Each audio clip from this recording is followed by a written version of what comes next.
خداوند کا شکر ادا کرتے ہیں ہر حالت میں، کیونکہ خداوند جو کرتا ہے وہ بہتر کرتا ہے۔ وہ ہماری سوچوں سے بڑھ کر ہمارے دلوں کو اور ہمارے حالات کو جانتا ہے۔ آج مجھے افسوس بھی ہے، اداسی بھی ہے اپنے اس غم زدہ خاندان کے لیے، عزیز و اقارب کے لیے، لیکن ہم چونکہ کلام مقدس کو پڑھنے والے ہیں، سننے والے لوگ ہیں، ہمیں خوش بھی ہونا چاہیے کہ ہماری بہن، ہماری بیٹی دنیا جہاں کے غموں سے، فکروں، پریشانیوں سے آزاد ہو گئی ہے، اور وہ اس مقام پر پہنچ گئی ہے جہاں ہمارا ایمان ہے کہ مقدسین وہاں پہنچتے ہیں اور خداوند کی حضوری میں رہتے ہیں۔ زندگی بخش کلام میں لکھا ہے، تمہارا دل نہ گھبرائے، تم خدا پر ایمان رکھتے ہو، مجھ پر بھی رکھو، میرے باپ کے گھر میں بہت سے مکان ہیں، میں جاتا ہوں تاکہ تمہارے لیے جگہ تیار کروں۔ اور یہاں یہ بھی لکھا ہے، اگر نہ ہوتے تو میں تم سے کہہ دیتا۔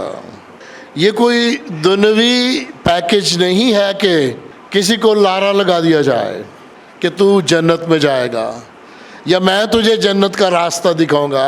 یہاں کوئی لارا لپا نہیں ہے، صاف واشگاف الفاظ میں کہا گیا ہے، اگر نہ ہوتے تو میں تم سے کہہ دیتا۔ دلائل دینے کے بعد کیا کہا گیا ہے؟ پس میں جاتا ہوں تاکہ تمہارے لیے جگہ تیار کروں۔ اکثر و بیشتر لوگوں کی زبان سے یہ میں سنتا ہوں، وہاں ایمانداروں کا مکان تیار ہو رہا ہے، کوئی مرلے کا کہتے ہیں، کوئی 2 مرلے کا، کوئی 5 مرلے کا، اور لوگوں سے ہدیہ بٹورتے ہیں کہ وہاں گھر بن رہا ہے آپ کا۔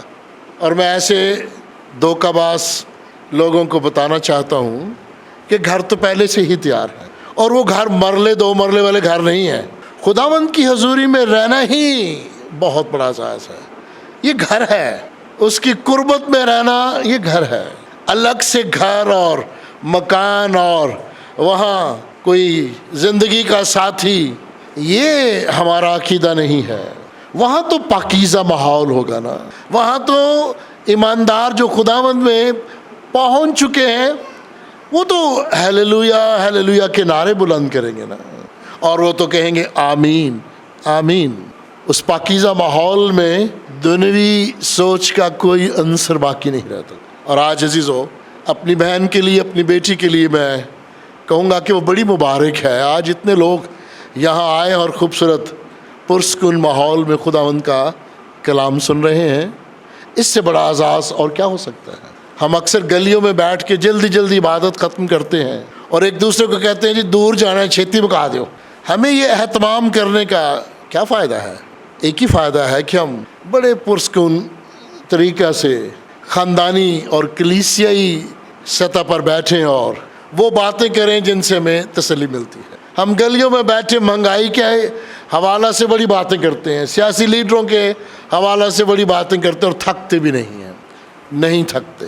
زندگی بخش کلام کے حوالہ سے ہمیں تھکنا نہیں چاہیے۔ اور جو لوگ بیٹھنا نہیں چاہتے، منفی سوچ رکھتے ہیں، اور جیسے پادری لا صاحب نے کہا کہ کوئی شخص تھا اور وہ کہتے جی جلدی جلدی ختم کریں، انہوں نے تو منسٹری کے لیے فلم بنانی ہے۔ ہم منسٹری کے لیے فلم بنانے والے لوگ نہیں ہیں، یہ چرچ ہے، اور یہ 1810 سے 200 سال سے زیادہ عرصہ ہو گیا ہے۔ اس کا نام پریسبیٹیرین چرچ ہے، اور اسے عرف عام میں امریکن مشن کہتے ہیں، اور اسے پاکستان کی مدر چرچ، ماں، کلیسیوں کی ماں کہتے ہیں۔ اسے تصویروں کی ضرورت نہیں ہے، اس کی جڑیں سب سے زیادہ مضبوط ہیں، اور اس کے پتوں تلے لوگ بیٹھتے ہیں، اس کی چھاؤں تلے بیٹھنے والے لوگ وہ منسٹریاں بنا کے بیٹھے ہیں، وہ نئی نئی تنظیمیں اور چرچ بنا کے بیٹھے ہیں۔ انہیں ضرورت ہوگی اس چرچ کو، اس تنظیم کو یہ ضرورت نہیں ہے۔ ہمارا ایک ہی مقصد ہے، لوگ روحانی خوراک سے سیر ہو جائیں، اچھا زندگی بخش کلام سنیں، دھوکے والا کلام نہ سنیں، خالص کلام سنیں۔ اور وہ جو یہاں نہیں ہیں، گھروں میں بیٹھے ہیں، وہ کلام سنیں۔ یہ اردو کا کلام کوئی انگریزوں نے تو نہیں سننا نا، یہ تو وہی پنجابی بھائی ہیں جو گھروں میں بیٹھ کے کل کو سنیں گے، یا ہمارے بہت سارے غیر مسیحی بھائی بھی کلام سنتے ہیں۔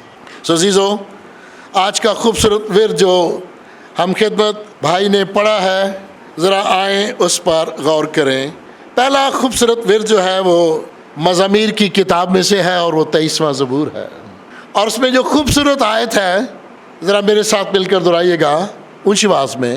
تیرے عصا اور تیری لاٹھی سے مجھے تسلی ہے. آمین. یہ عصا اور لاٹھی کیا ہے؟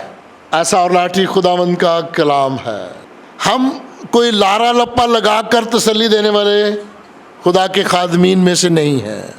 ہم وہی بات کریں گے جو کلام میں لکھی ہے. اور یہاں لکھا کیا ہے؟ تیرے کلام سے مجھے تسلی ہے، تیرے عصا سے مجھے تسلی ہے. ٹیلی فون کمپنیوں کے جو پیکج ہیں ان سے تسلی نہیں ہے کہ یہ کرو گے تو وہ ہو جائے گا، اتنے پیسے دو گے تو جنت میں گھر بن جائے گا. عزیزو، وہ خالص کلام نہیں ہے. ہم جس کلام پر ایمان رکھتے ہیں اس کے بارے میں لکھا ہے وہ دو دھاری تلوار سے بھی تیز ہے اور اس کے آگے بند اور گودے میں سے گزر جاتا ہے. یہ وہ کلام ہے. اور زبور 19 کیا لکھتا ہے؟ میں نے تیرے کلام کو دل میں بسا لیا تاکہ تیرے خلاف گناہ نہ کروں، اور تیرا کلام میرے قدموں کے لیے چراغ اور میری راہ کے لیے روشنی ہے. سو عزیزو، یہ وہی کلام ہے جس کا ذکر پرانے عہد میں کئی ہزار سال سے ہو رہا ہے. وہ کلام ہے، اور وہ کلام مجسم ہوا، جسم اختیار کیا، ہمارے درمیان رہا، اور ہم نے اس کا ایسا جلال دیکھا جیسا باپ کے اکلوتے کا جلال. اور آج ہم دہراتے ہیں کہ اے خداوند تیرے کلام سے مجھے تسلی ملتی ہے. عیسیٰ نبی لکھتا ہے گھاس مرجھا جاتی ہے، پھول کملا جاتا ہے، پر تیرا کلام اب تک زندہ رہے گا. اور آج یہی ہمارا مضمون ہے اپنی بیٹی، اپنی بہن نصرت کے سارے گھرانے کے لیے، عزیز و اقارب کے لیے، کہ کلام سے بڑھ کر کوئی ہمیں تسلی نہیں دے سکتا. عزیزو، دوسری خاص بات جو آپ کے گوش گزار کروں گا، خداوند اپنی موجودگی سے ہمیں تسلی عطا کرتا ہے. اب آپ کہیں گے موجودگی کیسے؟ کچھ لوگ کہیں گے جی خداوند یسوع مسیح کو تو اس دنیا جہاں سے گئے ہوئے اور سال دراز بیت چکا ہے، 2000 سال سے زیادہ ہو چکے ہیں، موجودگی کیسی؟ لیکن میں نئے عہد نامہ میں آپ کو لے جانا چاہتا ہوں. ایک ایسے خاندان کا ذکر کروں گا جہاں خداوند اکثر جایا کرتے تھے، اور اس خاندان کا نام بڑا ہی مشہور و معروف ہے. 2 بہنیں اور 1 بھائی ہے. کیا نام ہے؟ مریم، مارتھا اور لازر. اور 2 بہنوں کی ایک خاص بات ہے، دونوں کا ایک خاص بیان ہے. خداوند یسوع مسیح پہلا دن بھی گزر گیا، دوسرا بھی گزر گیا، تیسرا بھی گزر گیا، اور وہاں نہ پہنچے. لوگوں کا شکوہ کیا تھا؟ کہ وہ اسے پیار کرتا تھا اور نہیں آیا. خداوند جانتا ہے مجھے کب جانا ہے، کب کیا کرنا ہے اور کب کیا کہنا ہے. وہ دلوں، ارادوں اور سوچوں سے واقف رہتا ہے. اور وہ چوتھے دن وہاں گیا. کیوں بھلا؟ عزیزو، ملک فلسطین میں ایک سوچ ہوا کرتی تھی، ہندوستان میں بھی یہ سوچ تھی اور اب بھی ہے. لوگ کہتے ہیں جی فلاں شخص کئی دنوں سے بے ہوش ہے، آنکھیں بند ہے، جسم ہل نہیں رہا، تو کہتے ہیں جی پرواریا گیا.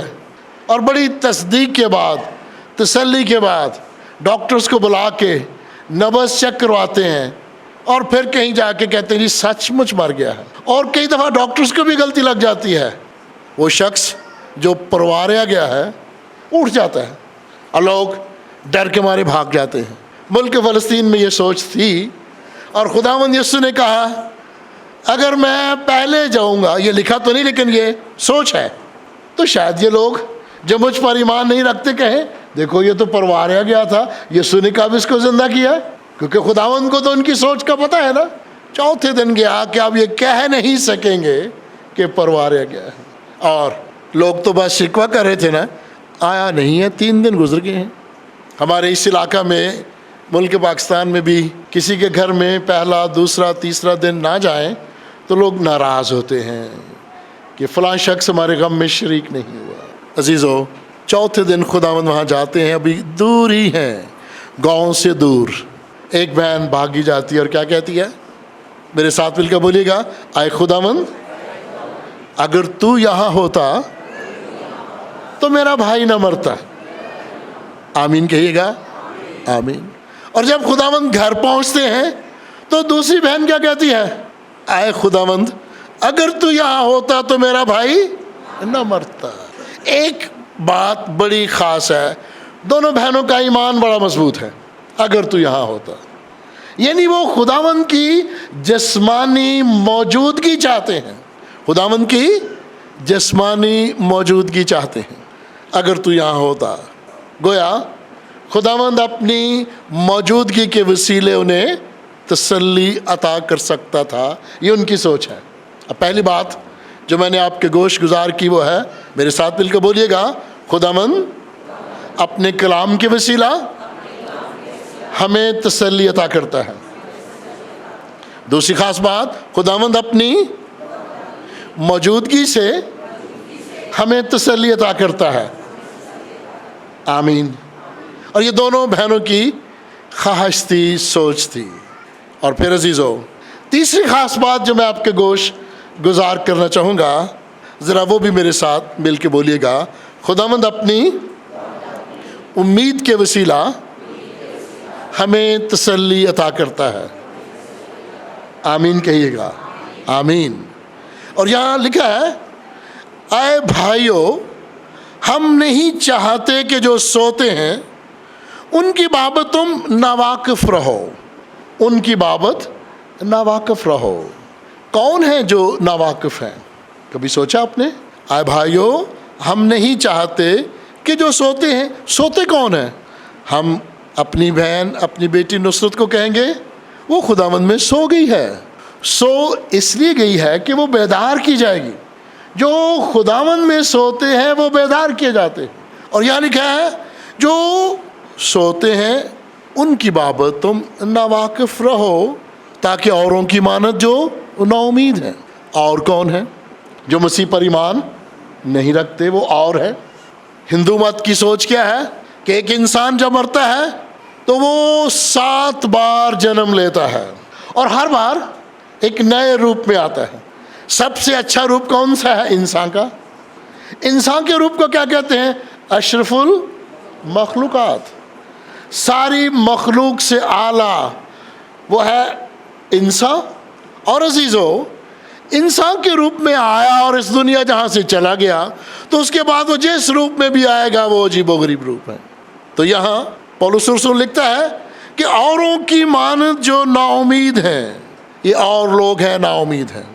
ان کی تو ایک اور بڑی عجیب سوچ ہے، یہ قبر جو ہے نا درمیان سے کھلی رکھتے ہیں۔ کیوں جی ال صاحب؟ ہماری کلیسیا میں بھی آج سے 10-15 سال 20 سال پہلے کی بات ہے، مجھے خود اتفاق ہوا ہے، درمیان میں سے قبر کہتے تھے بزرگ کھلی رکھو۔ میں نے کہا بابا جی کیوں؟ نہیں جی وہ فرشتہ آئے گا اور حساب لے گا تو وہ اٹھ کے بیٹھے گا۔ اور ہمارے 2 بزرگ ایلڈر ہوا کرتے تھے، ایلڈر یعقوب صاحب اور ایلڈر مراد۔ میں نے تھوڑا سا اشارہ کرانا، ایلڈر صاحب ذرا ان کو سمجھائیں، تو مجھے کہتے تھے تسی کلام سنو انہوں نے میں ٹھیک کر لینا۔ اور کچھ ایسے لوگ تھے کھلی رکھ کے نا قبر درمیان میں سے ساتھ ایک پیڑھی وہ لے آیا کرتے تھے، اے رکھنی وچ۔ میں کہ جی کیوں رکھنی؟ اے جڑا بندہ ہے ٹی بی نہ مریا ہونے بیماری نہیں یہ چاہے گی اگر پیڑھی اتنے رکھا۔ اور مجھے یاد ہے وہ بزرگ ایلڈر مراد پھر ہمارے کام آیا کرتے تھے، ایل صاحب ہے پیڑھی تے کٹاؤ، اور ہم تو کلام کی آیت سنا کے سمجھانے کی کوشش کرتے تھے نا، اور ایلڈر صاحب پھر ذرا سخت زبان میں ہلکی پھلکی گالی نکال کے پیڑھی باہر نکلوایا کرتے تھے۔ یہ سوچ ہے، ہم مسیحی ہوتے ہوئے بھی اوروں کی مانند ہیں۔ اور یہاں لکھا ہے اوروں کی مانند ناواقف رہو، جو ناواقف ہیں ان کی مانند نہ بنو، وہ نا امید ہیں، انہیں امید ہی نہیں ہے۔ اب بہنوں ذرا سوچئے گا، ہمارے پولیس کے نظام میں عام سپاہی کسی بڑے سے بڑے شخص کو، اعلیٰ رتبے والے کو، مل مالک کو بھی کہتا ہے شام نو چوکیا۔ کیوں جی؟ یہی کہتے ہیں نا، یہی کہتے ہیں نا۔ اور وہ بیچارہ شام کو چوکی جاتا، پھر کہتا ہے کل آ، پھر کہتا ہے پرسوں آ۔ ایک عام سا سپاہی قابو نہیں آتا۔ اور یہاں آپ فرشتہ آئے گا قبر میں حساب لینے، جو فرشتہ جان نکال کے لے جاتا ہے وہ یہ نہیں کہے گا اتے آ میں تیرا صاف لاؤں گا۔ تو پھر قبر کو بہنوں درمیان سے کھلا رکھنے کی کیا ضرورت ہے؟ وہ تو مٹی ہے، انسان تو خاک ہے اور خاک میں لوٹ جائے گا۔ تیری حیثیت ہی کیا ہے؟ جس انسان کی حیثیت ہی نہیں ہے اس کے پاس فرشتہ آئے اور وہاں بیٹھ کے حساب لے، ذہن مانتا نہیں، اس میں لاجک نہیں ہے، منطق نہیں ہے اس بات میں۔ اور عزیزو، یہ غیر قوم والے لوگ ہیں، یہ نا امید ہیں۔ اور ایمان کیا ہے؟ جب ہمیں یہ یقین ہے کہ یسوع مر گیا، یہ بھی لفظوں میں غور کیجئے گا، یسوع مر گیا، ہم کبھی نہیں کہتے یسوع شہید ہوا۔ زندگی موت کا اختیار اس پر ہے۔ یہ دنیاوی لوگ کہتے ہیں فلاں مر گیا اور فلاں شہید ہوا، یہی ہے نا؟ ہم ملک کا دفاع کرتے کرتے مر جائیں تو ہم نہیں مر ہی رہتے ہیں، ہمیں نہیں شہید کہتے۔ یہ دنیاوی رتبے ہیں۔ یسوع مر گیا اور جی اٹھا۔ دنیا جہاں کی مذہبی کتب میں یہ لکھا ہے، دینی کتب میں یہ لکھا ہے، انجیل مقدس کے علاوہ بھی لکھا ہے، وہ مر گیا اور وہ جی اٹھا۔ اور جو مر گیا اور جی اٹھا، جس نے قبر پر فتح حاصل کی، جس نے کہا اے موت تیری فتح کہاں رہی، اے موت تیرا ڈنگ کہاں رہا، ہمارا ایمان ہے کہ اگر وہ جی اٹھا تو ہم جو اس میں سو گئے ہیں ہم بھی جی اٹھیں گے۔ اور لوگ کیا ہیں؟ جو نا امید ہیں، جو ناواقف ہیں، انہیں اس بات کا پتہ ہی نہیں۔ وہ ان کی نقلیں کر کے قبریں بنواتے ہیں، ان کی نقلیں کر کر کے وہاں جاتے ہیں، ماتھا ٹیکتے ہیں وہاں پر۔ مٹی کے سامنے ماتھا ٹیکنا عجیب ہے نا؟ یہ اوروں کی مانند ہے نا؟ مٹی وہاں ہے، خاک ہے وہاں پر، اور جو روح ہے وہ خداوند کے پاس ہے، ابدی آرام میں ہے۔ اور ایک روح حواسی ہے نا، اس کو کوئی 5 مرلے کا گھر چاہیے؟ یہ بھی تو کیا ہے نا؟ ہماری اکثر مسیحی تنظیموں میں بھی کہتے ہیں چندہ دے اتے کار باندھا پیا۔ مجھے بھی کہا، اور میں بڑا انہیں نہیں پتا تھا، یو پی چیئر دا پالسا کہتے جی تواڈے بھی دعا کریں گے، تواڈا مکان بنے گا۔ میں کہا پہلے یہ دسو کنے مرلے دا ہے، اسے سامنے چندہ دیے نا۔ یہ جہالت ہے، دھوکے بازی ہے۔ روح ہوا کی مانند ہے، اس نے کون سی جگہ گھیرنی ہے؟ عالم رواح جہاں بے شمار روحیں ہیں، وہ ایک الگ سا عالم ہے۔ پیاری بہنوں اور پیارے بھائیوں، ہمیں دوسرا خاص وعدہ جو دیا گیا ہے وہ یہ ہے کہ ہم تمہیں خداوند کے کلام کے مطابق کہتے ہیں، ہم جو زندہ ہیں اور خداوند کے آنے تک باقی رہیں گے، سوئے ہوں سے ہرگز آگے نہیں بڑھیں گے۔ کیوں بھلا؟ جب خداوند بڑی للکار کے ساتھ نیچے آئے گا، آسمانوں سے نیچے اترے گا، تو پہلے وہ جو مسیح میں سوئے وہ جی اٹھیں گے۔ پہلے وہ جو مسیح میں موئے وہ جی اٹھیں گے۔ اب اس سے بڑا اعزاز اور کیا ہو سکتا ہے کہ بے شمار لوگ عالم رواح میں ہیں، ان کی روحیں عالم رواح میں ہیں، اور جو مسیح میں سوئے ہیں وہ اٹھیں گے اور ہوا میں خداوند کا استقبال کریں گے۔ اور اس کے بعد دوسرا اعزاز ہمیں ہے، ہم جو زندہ باقی بچے ہیں، یعنی ہم جو مسیح پر ایمان رکھتے ہیں، پھر ہم اٹھیں گے، ہم بادلوں پر اٹھائے جائیں گے اور خداوند کا استقبال کریں گے۔ اعزاز پہلے وہ جو مسیح میں سو گئے ہیں، ہمارے بزرگان، ہماری بہنیں، ہماری مائیں، پہلے وہ، اس کے بعد ہم جو باقی بچیں گے۔ اور اس کے بعد پولس رسول یہ دلائل دینے کے بعد کہتا ہے، اب ثابت ہوا، میرے ساتھ مل کر بولیے گا، پس تم ان باتوں سے ایک دوسرے کو تسلی دیا کرو۔ آمین۔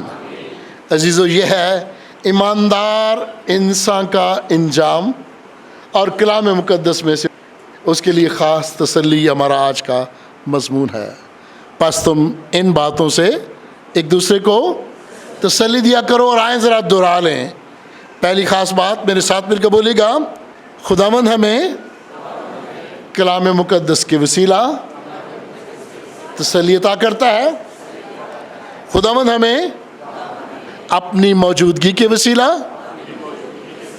تسلی عطا کرتا ہے، اور خداوند ہمیں اپنی امید کے وسیلہ تسلی عطا کرتا ہے۔